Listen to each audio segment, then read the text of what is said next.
louez le roi. Sa mort nous a libérés, il a vaincu la mort et son pouvoir.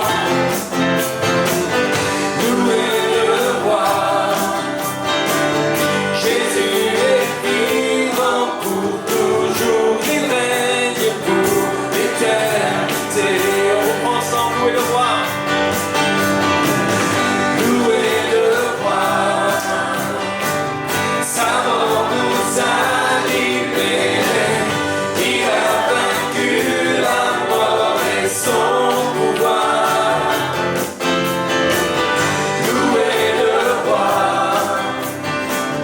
Jésus est vivant pour toujours, il règne pour l'éternité.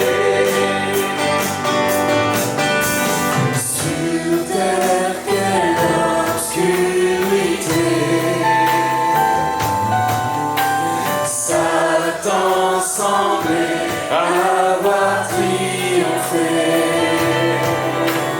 Un cri jaillit, il est vivant, la mort n'a pu le tenir. Jésus est vainqueur, louez le roi, sa mort nous a libérés, il a vaincu la mort et son pouvoir. Louez le roi, Jésus est vivant pour toujours, il règne pour l'éternité. Tous donneront gloire à Dieu. Il est le Christ, il est le Seigneur. Et ils diront, il est vivant, la mort n'a pu le tenir. Jésus est vainqueur, louez le roi, sa mort nous a libérés, il a vaincu la mort et son pouvoir. Louez le roi, Jésus est vivant pour toujours, il règne pour l'éternité. On le déclare ensemble ce matin. Louez le roi, sa mort nous a libérés, il a vaincu la mort et son pouvoir. Louez le roi, Jésus est vivant pour toujours, il règne pour l'éternité. Amen. Alléluia. Poussons vers l'Éternel des cris de joie, des cris d'adoration. Et nous voulons proclamer le nom de notre Seigneur. Amen.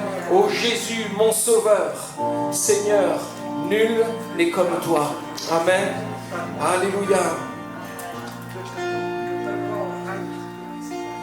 Ô Jésus, mon Sauveur, Seigneur, nul n'est comme toi.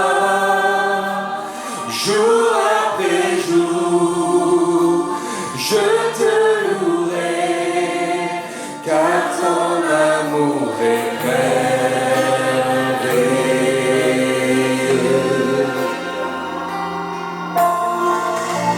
Mon abri, mon refuge, mon réconfort, mon rocher, tout ce qui vit, ce que je suis, ne cesse de t'adorer.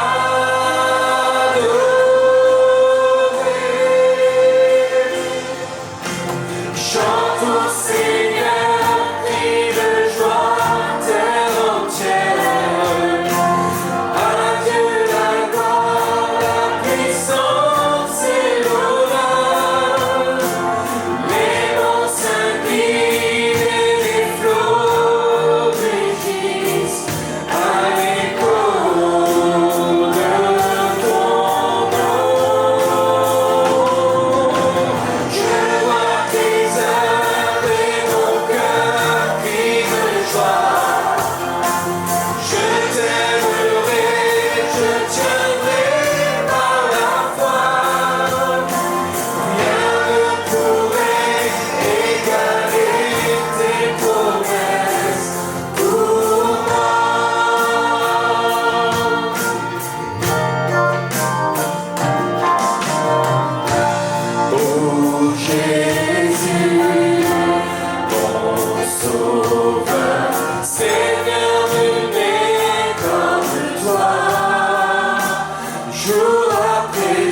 ignorer l'aurore pour célébrer tes bontés.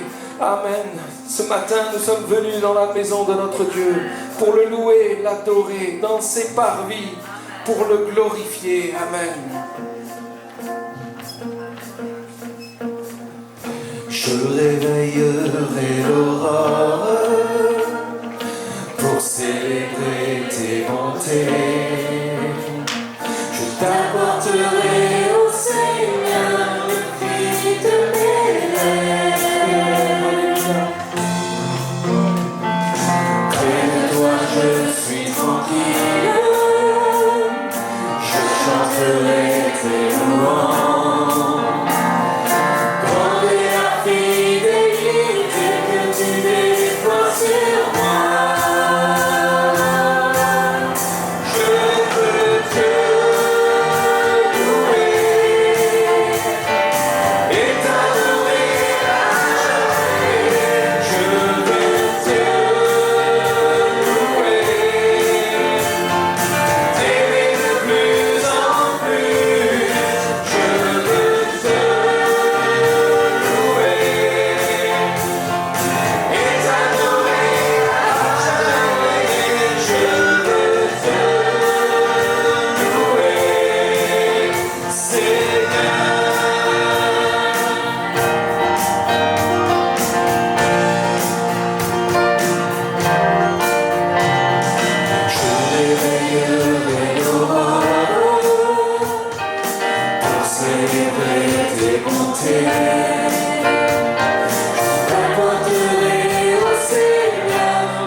Les cieux proclament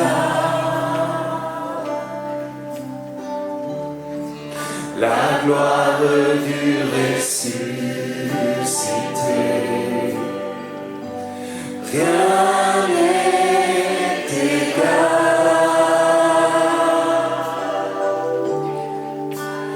à la beauté du Seigneur.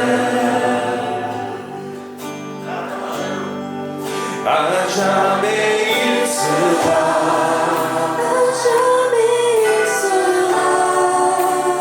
l'agneau sur le trône, je fléchis le genou, pour l'adorer lui seul.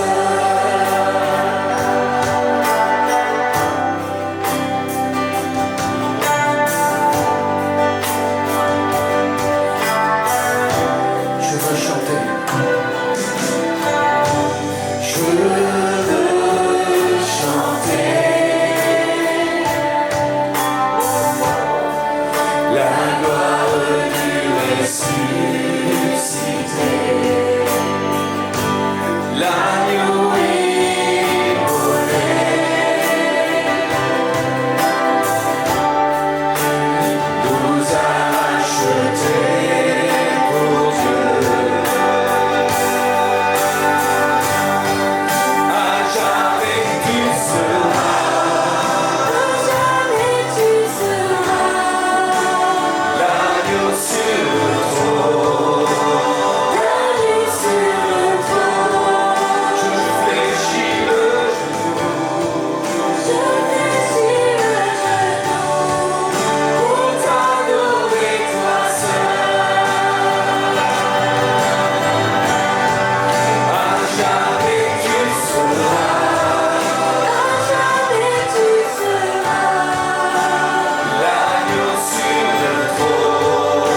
chante louange à son nom. Jésus, louange à son nom. Jésus, car son nom est grand et digne d'être loué.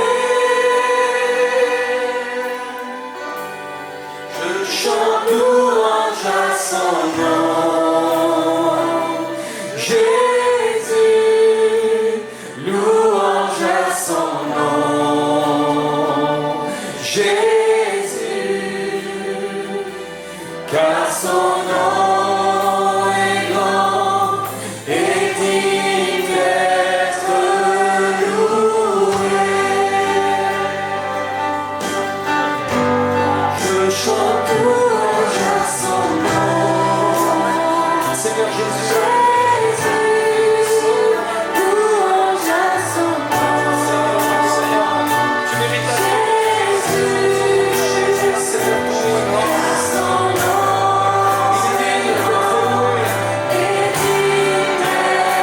Il est digne d'être loué. est digne d'être loué. J'appelle son nom, alléluia, Jésus. Je chante louange à son nom. Seigneur, donne-moi la joie. Louange à son nom. Seigneur Jésus, car son nom est grand et digne d'être loué.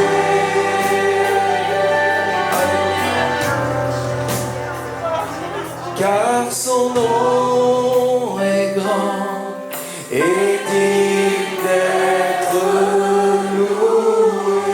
Seigneur, tu es digne d'être loué. Bonjour. Que Dieu nous bénisse ensemble et abondamment. Vous êtes d'accord? Amen. Bon. On va à l'hôpital ce matin. Vous aimez aller dans les hôpitaux faire des visites? Oui? Vous m'étonnez. Souvent quand on va à l'hôpital, c'est quand même pas l'endroit préféré des Français. Enfin, peut-être le vôtre, mais pas le mien.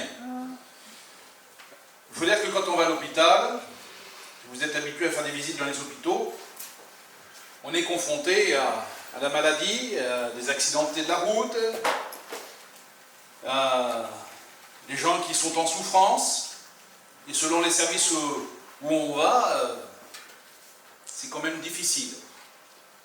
Il y a des endroits où, dans certains services où on peut rendre des visites, on sent comme la mort rôder. C'est compliqué. Et c'est souvent difficile pour le malade, bien sûr, mais c'est souvent aussi très difficile pour les accompagnants. Mais ce matin, nous allons voir ensemble un endroit dans cet hôpital qui est l'endroit où on se réjouit le plus, la maternité. Parce que, en fait, quand on va à la maternité, c'est le seul service où on va, où on est heureux comme tout. Même si ce n'est pas le nôtre, le petit, on est content.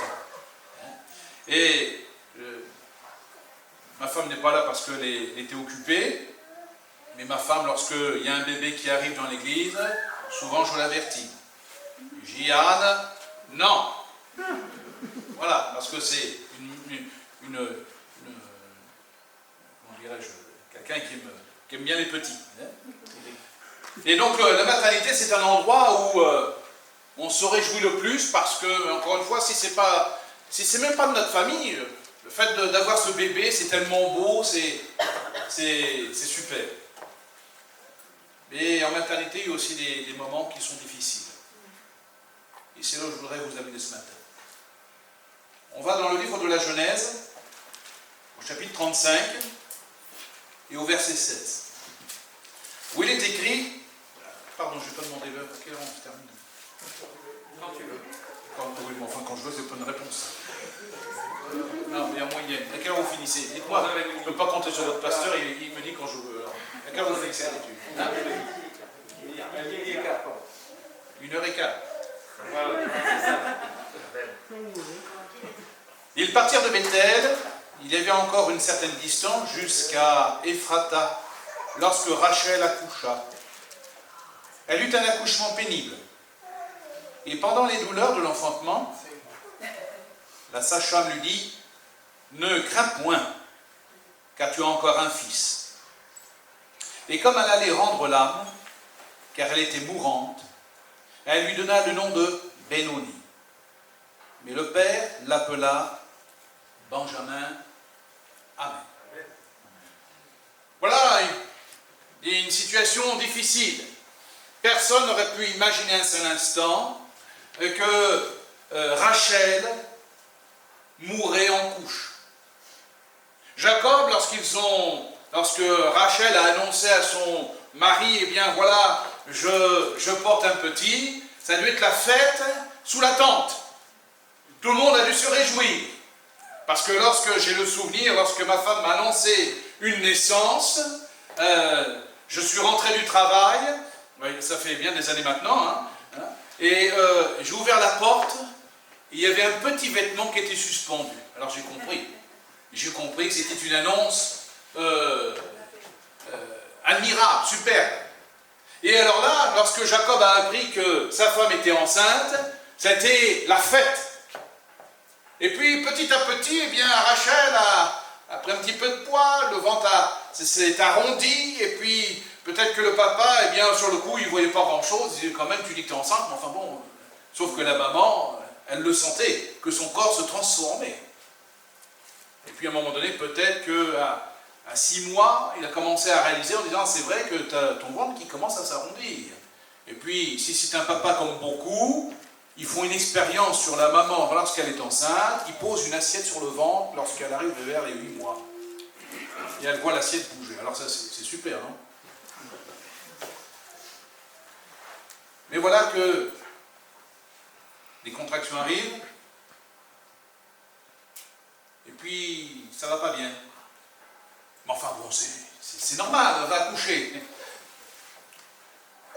Sauf que la situation se dégrade. Rachel se fatigue de plus en plus, et puis la sage-femme qui est là voit qu'il y a un souci. Jacob attend.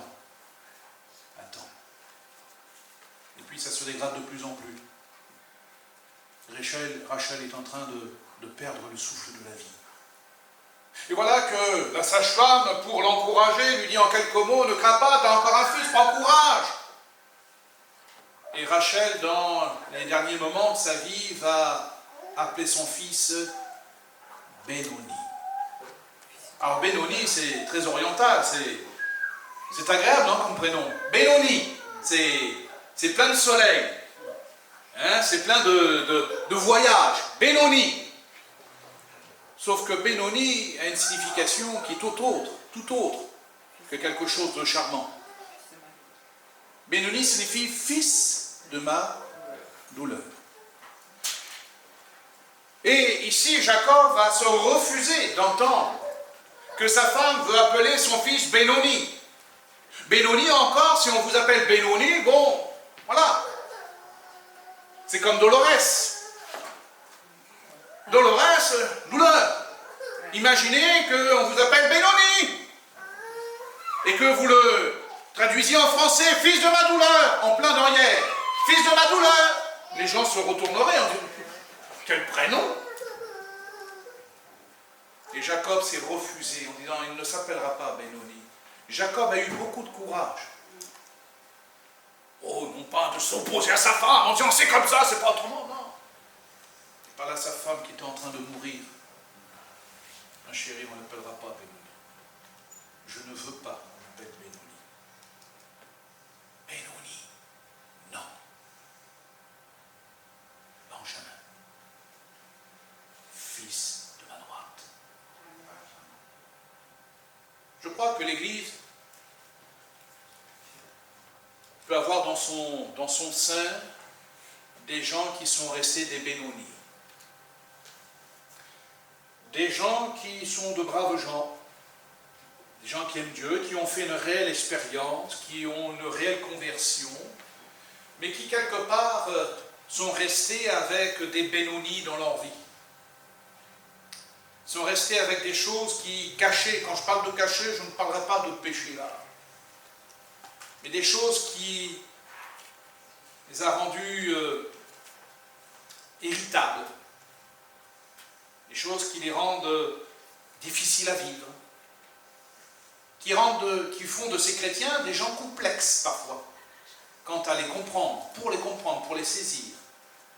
Je disais, mais j'arrive pas à le suivre. J'arrive pas à comprendre sa façon de faire.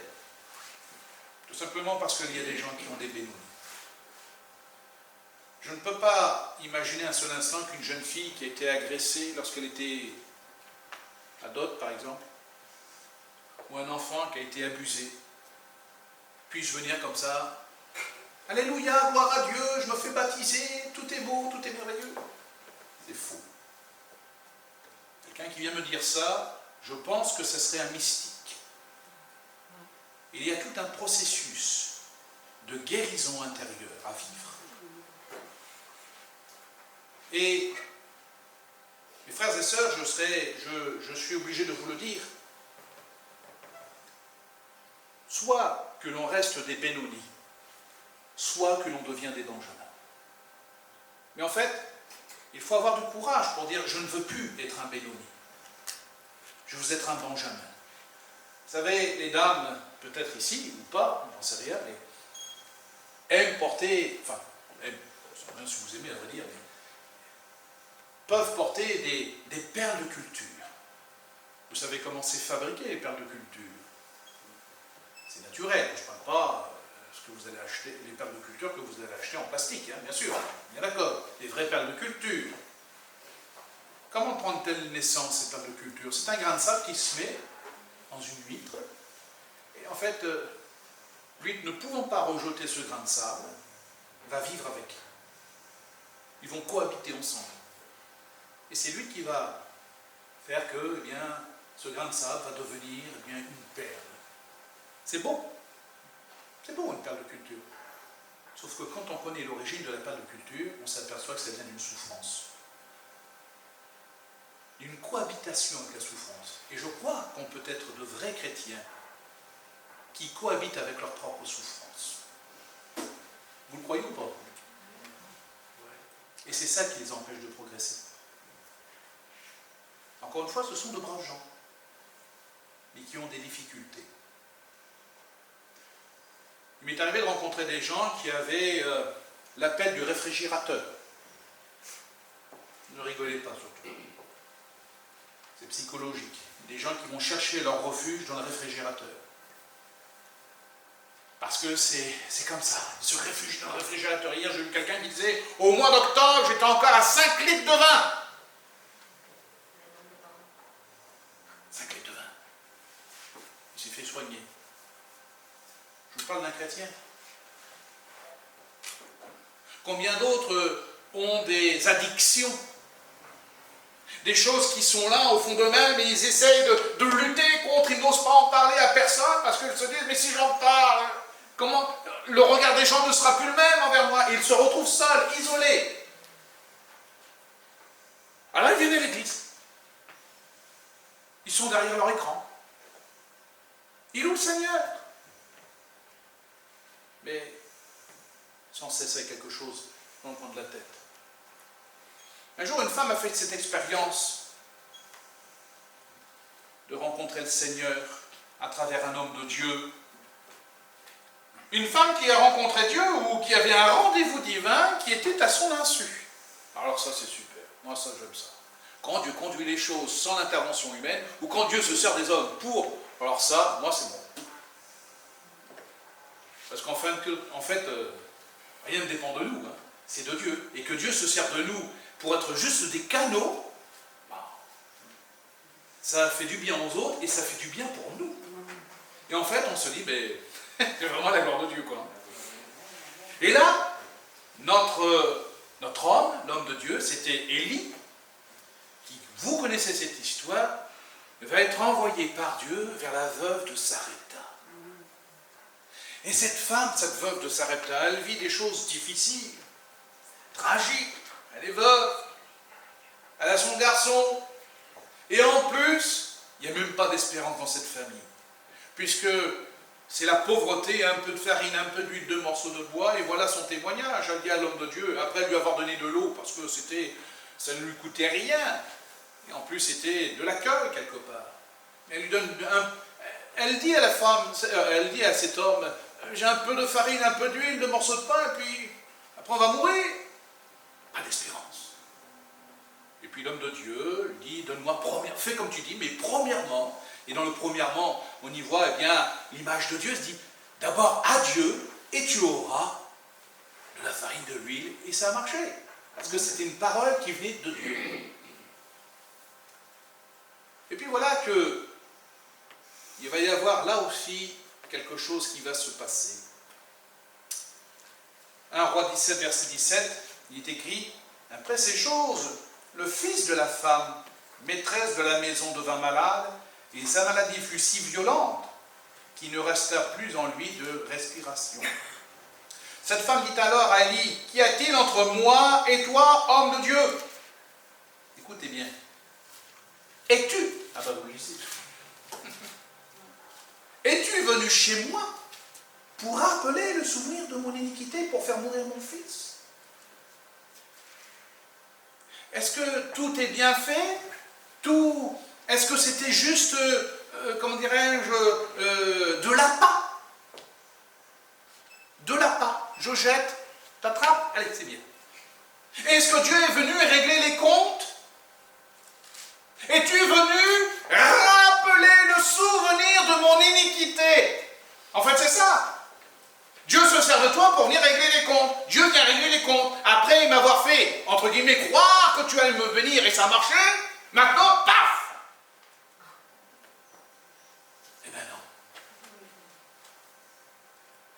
Cette femme vivait avec son Benoni dans sa vie. Elle avait un secret qui était là, elle l'entretenait, personne, à la limite, savait ce qu'elle vivait. Et puis elle l'avait tellement bien enfoui, c'était dans sa mémoire, mais c'était loin. Sans doute. Et là, cette femme dit, es-tu venu rappeler le souvenir de mon iniquité? Vous remarquerez avec moi, suite à la lecture, que l'homme de Dieu ne répond pas, quelque part, je ne sais pas s'il était en colère, mais dans son incompréhension, l'homme de Dieu ne répond pas. Mais l'homme de Dieu va dire, donne-moi ton fils. Son fils est mort. Il est mort. Vous savez ce que ça veut dire? Mort. Pas de souffle de vie, terminé, plus d'espérance. Elle va s'accrocher à l'espoir. Même s'il n'y avait pas de l'espérance, elle s'accrochait quand même à la vie. Un peu de farine, un peu d'huile, 2 morceaux de bois et on meurt. Mais enfin, il y avait toujours la vie. Là, il était mort. Il est où son petit? Il était gris.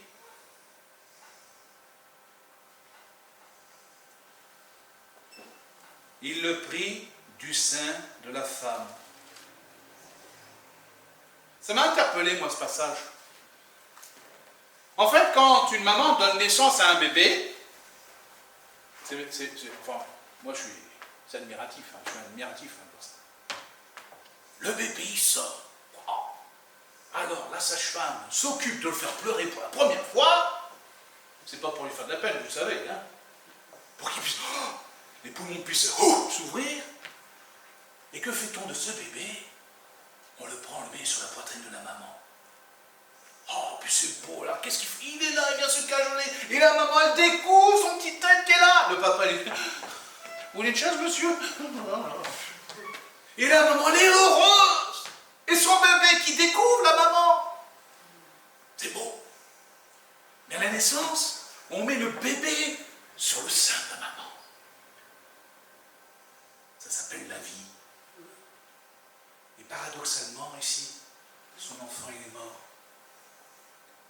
Psychologiquement, est-ce que cette femme, sans s'en rendre compte peut-être, c'est comme si elle disait, mon fils est mort, mais je veux lui rendre la vie. Je veux lui donner la vie, et ça me rappelle des souvenirs. Elle ne peut pas. Il est mort. Alors c'est l'homme de Dieu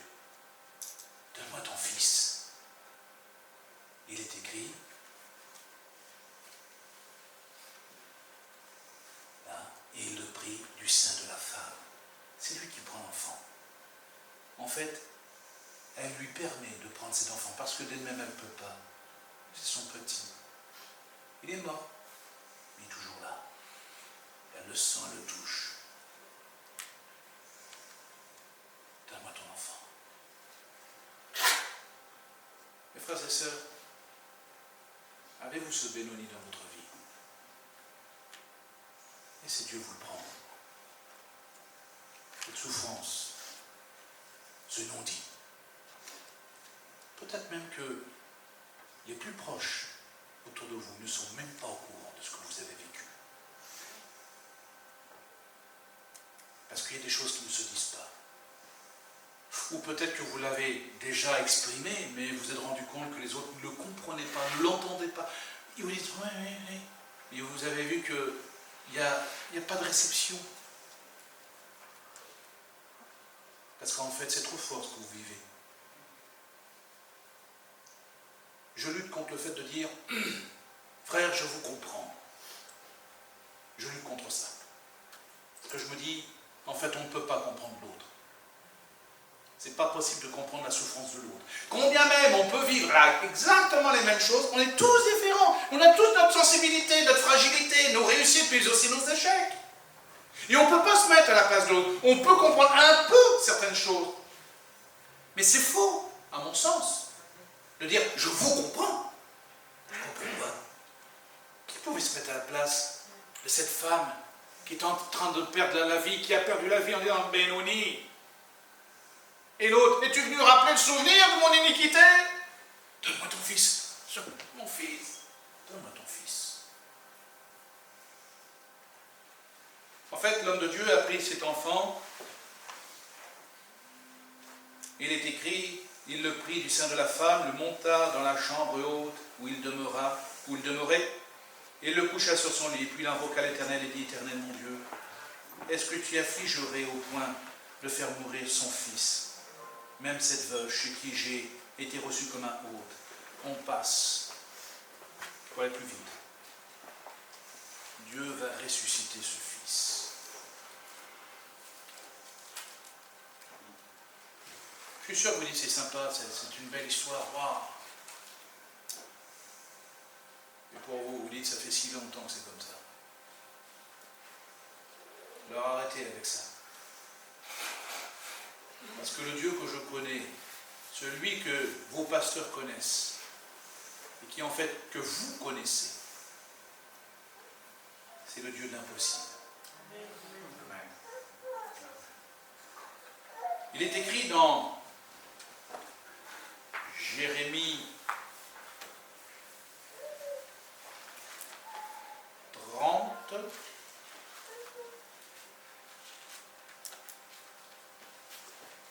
verset 17. Écoutez bien. Ce verset est pour toi. Je dis volontairement, je vous tutoie volontairement pour que ça puisse vous interpeller. Et pour toi. Mais je te guérirai. Je panserai tes plaies, dit l'Éternel. Car il t'appelle la repoussée, cette Sion dont nul ne prend souci. Mais je te guérirai, je panserai tes plaies, dit l'Éternel. Comprenez ces paroles. C'est Dieu qui s'engage. Mais comme je l'ai dit tout à l'heure, il faut avoir du courage pour dire, et de la détermination pour dire, je ne veux plus de ce Benoni dans ma vie. C'est terminé. Tant que vous voudrez conserver votre Benoni pour X et Y, peut-être il y a des gens qui gardent leur Benoni, qui en fait ne souffrent pas de leur Benoni. Mais ils s'en servent de leur Benoni.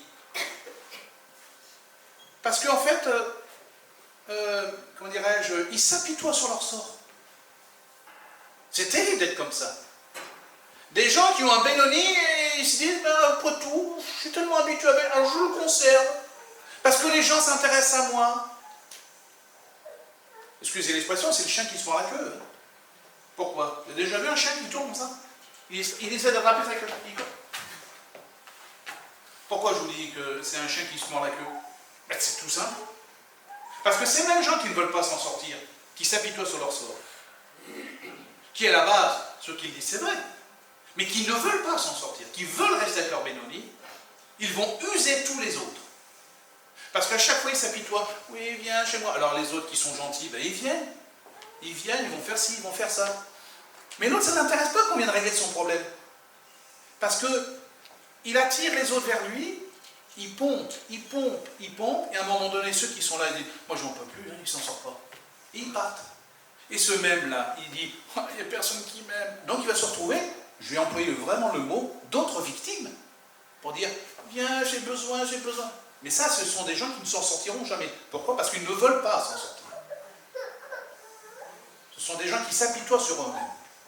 Mais ici, Jacob, il a dit, il ne s'appellera pas Benoni. Mais je veux qu'il s'appelle Benjamin, fils de ma droite. Christ est à la droite du Père. Et si vous voulez vraiment vous en sortir, frères et sœurs, il faut que Christ soit à nouveau au centre, là, au centre. Au centre de gravité, là. De mon cœur. Vous avez une histoire. J'ai une histoire. Vous avez des histoires. J'ai eu des histoires.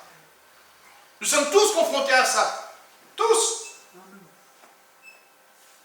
Petits, grands, moyens, enfin peu importe. Et nous avons tous vécu des choses difficiles. Tous. Plus ou moins difficiles. Et il y en a, ça a bien donné. Hein? Mais soit que je reste comme ça. Ne soyons pas des mendiants. Mais nous sommes fils et filles de Christ, de Dieu. Christ est notre frère, notre sauveur, notre maître, notre Dieu. Et c'est à nous de prendre la décision. Je veux plus d'un Benoni. Peu importe pour l'appel de culture, je veux me séparer de ça. Maintenant, je vais être un Benjamin. Donne-moi ton fils, donne-moi ce qui te fait mal. Alors, cette personne, même si c'était difficile, ça ne veut pas dire que ça va être simple. On est tellement habitués à vivre avec ça. C'est quoi les Benoni? T'es un moins que rien, tu n'arriveras jamais à t'en sortir. Alors là, c'est comme dans un disque dur. Moi, je connais un couple qui est en souffrance. En souffrance. Elle était abusée. Ils ont eu 2 garçons. Ça s'est bien passé. Pas de problème. Dans le couple, ça allait bien. Le jour où elle a eu une petite fille, tout s'est réveillé. Tout. Et la petite adore avec papa et maman pendant des années et des années. Il ne peut pas poser sa main sur sa femme. Sinon c'est... Ah, mais c'est pas... Elle aime son mari. Mais c'est un véritable rejet. Il parle de séparation. Pourquoi? Parce que c'est une Benoni qui est là. Donne-moi ton fils. Donne-moi ton Benoni. Alors on est habitué avec ces choses. Laissez Dieu vous prendre votre Benoni. Sur votre sein, côté cœur. Ça fait partie de votre existence. Mais je te guérirai. Je penserai tes plaies, dit l'Éternel. Je termine avec cette question. Le voulez-vous? Alors on va prier. Eh bien.